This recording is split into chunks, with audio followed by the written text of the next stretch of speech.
सदाशिवसमारम्भां शङ्कराचार्यमध्यमाम् अस्मदाचार्यपर्यन्तां वन्दे गुरुपरम्पराम्।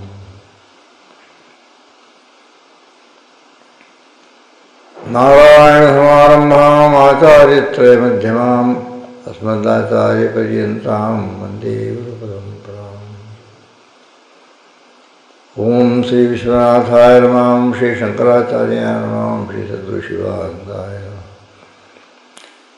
दक्षिणामूर्ते दत्तात्रेयाय नमः, दक्षिणामूर्ते नमः, बादरायणाय नमः, ओम हयग्रीवाय नमः, शंकराचार्याय नमः, रामानुजाचार्याय नमः, मध्वाचार्याय नमः, वल्लभाचार्याय नमः, निम्बार्काचार्याय नमः, श्री कृष्ण चैतन्याय नमः, ओम श्री सद्गुरुशिवानंदाय नमः। नमः शिवानंदाय गुरुवे सच्चिदानंदमूर्ते निष्प्रवृंचाय शांताय निरालंबाय तेजसे।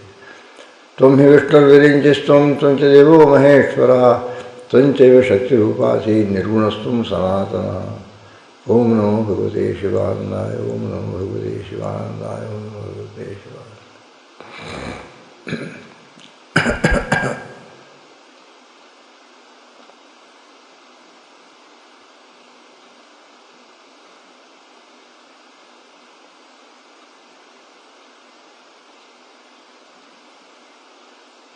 Homage unto the Supreme Cosmic Being, the Divine Spirit, that is eternal, beginningless, endless, all transcending beyond all created names and forms, that is itself nameless and formless. Non-dual, the supremely non-dual, one without a second. Ekameva advitiyam. To that our reverential homage.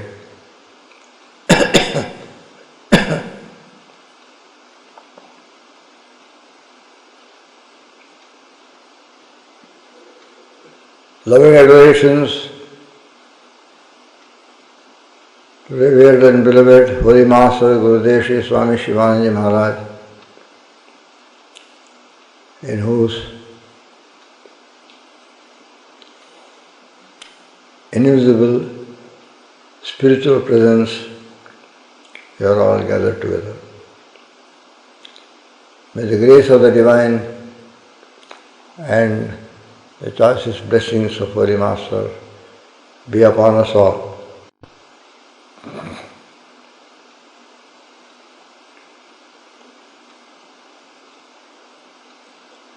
Radiant divinities, beloved children of the Divine, members of Gurudev's spiritual families,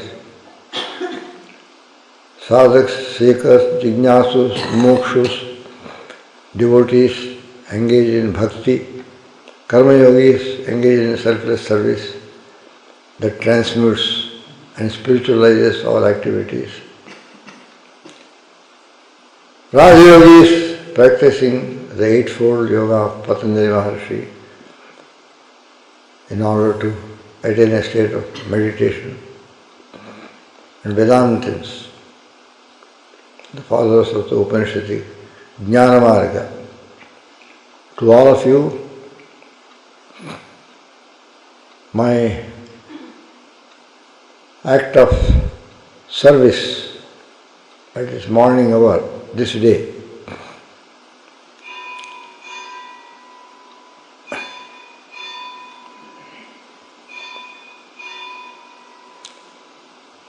Thursday, the 10th of the new year, January of 2002, my message this morning is awake, arise, and do not stop until you reach the goal.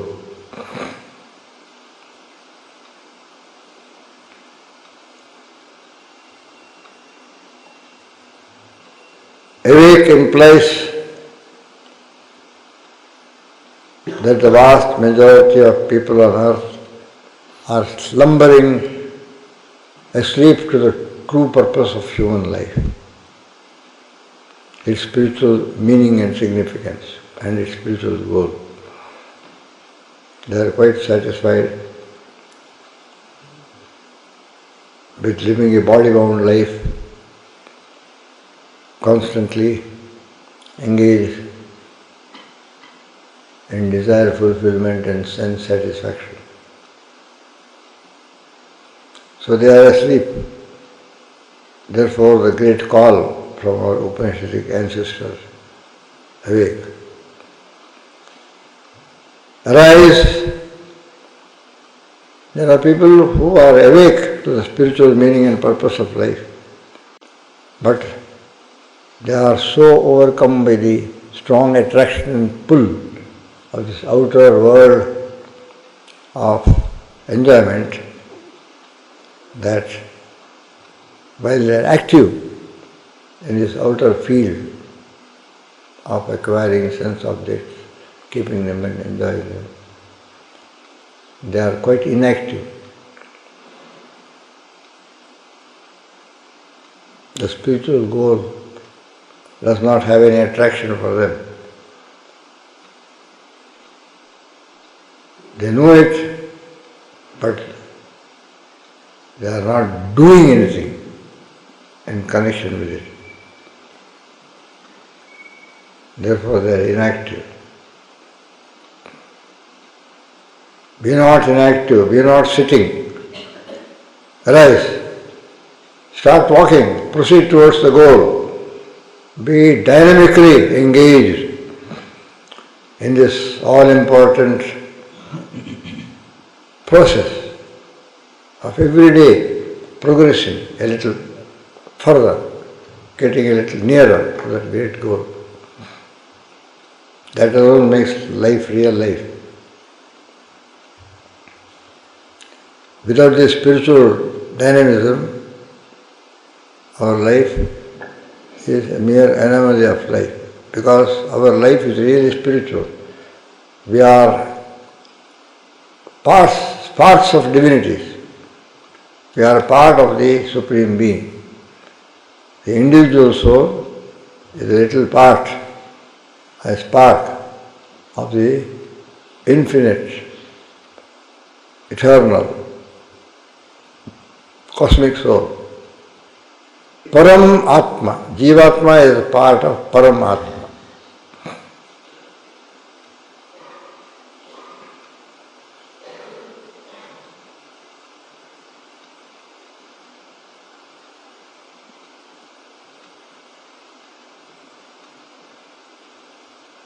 Therefore, arise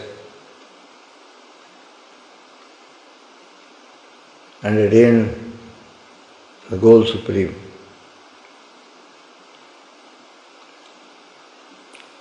Why is there this note of haste? Do it now. Come, come. This call. Because life is short and time is fleeting, and not only is life short, it is also uncertain. It is uncertain. One moment one is here, another moment one is not here. And each time the clock strikes, 1 hour is taken away from us, from the time that is at our disposal. When it has struck 6, it means you have got 1 hour less than what you had when it was 5 o'clock a.m. When the clock struck 6 a.m., it means you have now 2 hours less than what you had when it was 4 o'clock a.m. and you woke up at Brahma Muhurta.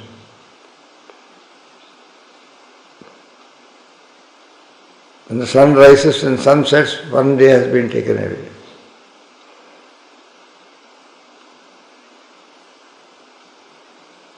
One is not conscious, one is not aware of this fast the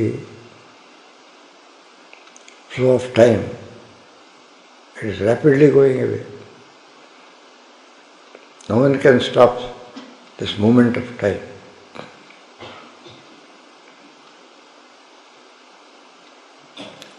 These thoughts which I presented to you today were evoked yesterday night when I came to the satsang. As the car approached the doorway and I was about to get down, I remarked to Pranaswarupanandaji Maharaj. I told him, look here, Pranaswarupanandaji, time was, in the olden days, when the car came to a stop and the door was opened and I got out and proceeded towards the door of the Samadhi hall. And when I stepped into the Samadhi hall and I was proceeding to take my seat there, first of all I used to cross Dr. Kuti. She was the first to sit here. I used to bow to her. She used to bow to me. I used to respond. Just fold my hands and continue. Then I used to pass Nadachit, Swamiji. Nadachit Swarupananda, Pali, our musician. Because he always sat with us, being a veteran old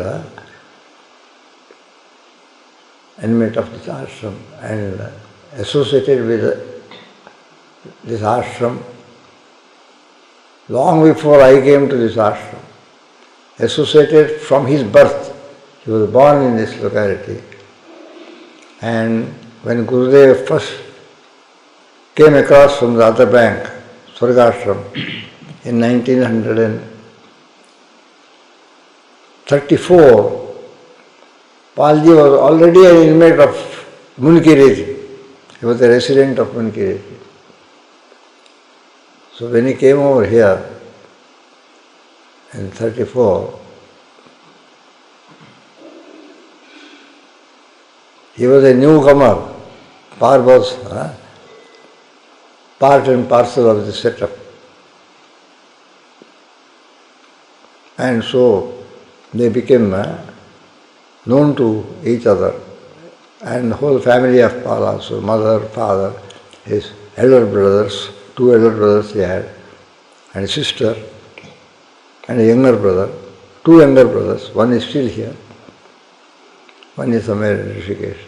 The whole family came. And when Gurudev started satsang in his kutir on the banks of Ganga, they were one of the first satsangis who started attending. They were one of the local families attending satsang. And when they became very familiar,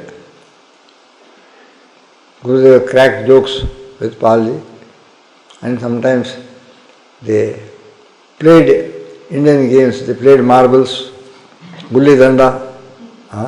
There is a game which is played like croquet, you see, with a stick in one hand and a small another second piece of wood which is round at the middle but tapering on both ends. So if you kept it and you struck one of the tapering ends, it flew into the air. And before it hit the ground, you were supposed to hit it as far away as possible. It's a gulli danda. And so, Palji had the privilege of playing these games with Gurudev, because at that time, Gurudev had not yet set up the ashram and started becoming fully engrossed in his activity. He was comparatively free. And so I used to pass him. And now they have passed us. Dr. Kuti is no more, her place is vacant. Palji's place is vacant. And normally, when I came back from a big tour, the next day, telephone call would come from Swami Chidanandaji. Hey, I heard that you had come yesterday. How is your health? I hope you are all right. He said, by Guru, and all your blessings, I am all right. This was a routine exercise. And now that inquiry is not there, because the inquirer is not there. So, they said, which is more certain? Is death more certain or life more certain? We have to come to the indisputable and inevitable conclusion, death is more certain. Death is 100% certain. Life is not 100% certain. We cannot guarantee and say, yes, you will live until you are 75, you will live until you are 80, you will live until you are 85. And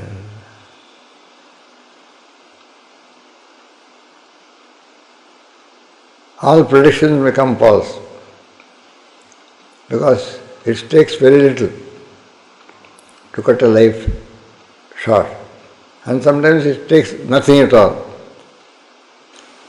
And so, life is uncertain, death is certain. One makes elaborate plans for one's children. When they grow up, we'll send them to best school, best college, and best university, postgraduate, research scholar, PhD, send him abroad. And all this happens,